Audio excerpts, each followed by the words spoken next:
दोस्तों, बहुत समय पहले की बात है। गांव धनपुर में एक गरीब और अनाथ लड़का रहता था। उसका नाम राजू था। माता पिता की मृत्यु के बाद राजू के पास ना कोई घर था, ना कोई सहारा। वह छोटे मोटे काम करके किसी तरह अपना पेट भरता।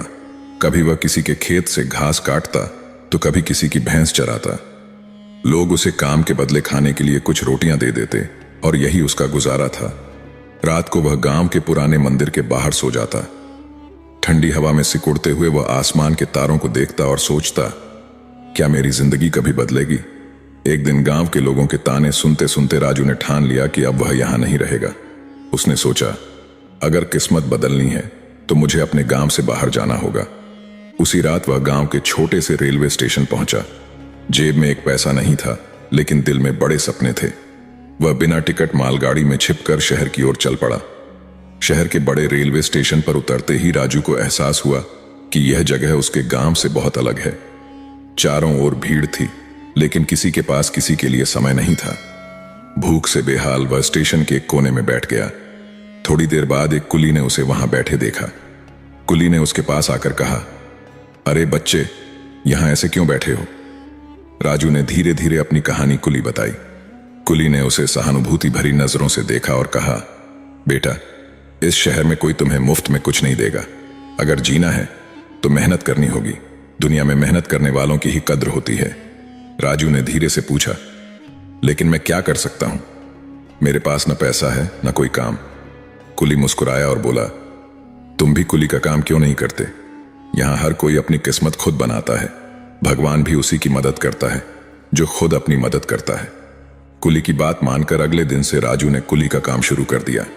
वह यात्रियों का सामान ढोता और बदले में पैसे कमाने लगा। दिन भर काम करने के बाद वह रात को स्टेशन के एक कोने में सो जाता। ठंड और भूख अब भी थीं, लेकिन उसके हौसले मजबूत थे। एक दिन एक ट्रेन से एक व्यापारी उतरा। वह सफेद धोती कुर्ता पहने हुए एक सम्मानित व्यक्ति लग रहा था। राजू ने दौड़कर उसके पास जाकर कहा, साहब, आपका सामान उठाऊं? व्यापारी ने उसे देखा और कहा, तुम बहुत छोटे हो, यह काम क्यों करते हो? तुम्हारी उम्र तो खेलने कूदने की है। राजू ने उसकी बात सुनकर धीरे धीरे अपनी कहानी सुनाई। उसने बताया कि वह अनाथ है और अपनी मेहनत से अपनी किस्मत बदलना चाहता है। उसने कहा, साहब, मैंने सीख लिया है कि जिंदगी में बिना मेहनत के कुछ नहीं मिलता। व्यापारी, जिसका नाम रामदयाल था, उसकी बातों और हिम्मत से प्रभावित हुए। उन्होंने कहा, बेटा, मैं तुम्हारी मेहनत और लगन की सराहना करता हूं। मेरा पास में एक कपड़ों का गोदाम है।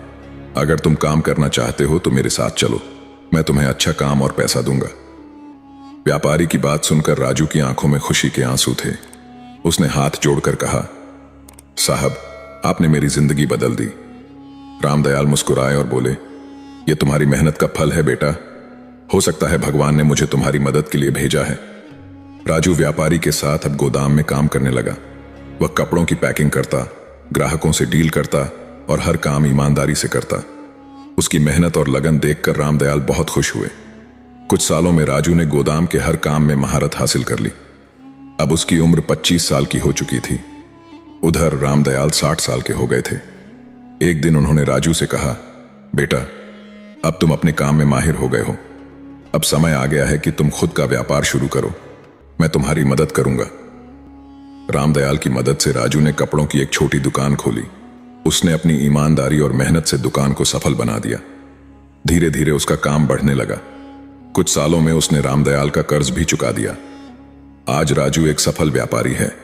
उसने अपने संघर्ष के दिनों को कभी नहीं भुलाया। वह अब जरूरतमंद बच्चों की मदद करता है और उन्हें सिखाता है कि मेहनत और लगन से किस्मत बदली जा सकती है।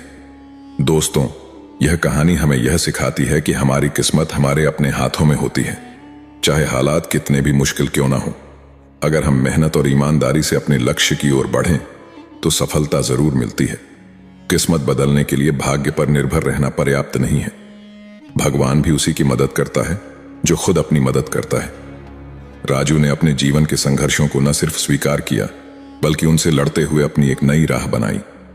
दोस्तों, यह कहानी हमें यह भी समझाती है कि हर छोटे काम की इज्जत करनी चाहिए। हर बड़ी शुरुआत छोटे कदमों से होती है। ईमानदारी और लगन से किए गए काम का फल हमेशा अच्छा होता है। साथ ही सबसे महत्वपूर्ण बात, जब आपके जीवन में कोई सहारा ना हो तब भी अपने हौसले को टूटने मत दीजिए। यही हौसला आपकी सबसे बड़ी ताकत बनता है। याद रखिए, आपकी मेहनत आपकी तकदीर का सबसे बड़ा हथियार है। दोस्तों, अगर यह कहानी आपको प्रेरणा देती है तो इसे लाइक और शेयर करना ना भूलें। साथ ही अपनी राय हमें कमेंट्स में जरूर बताएं।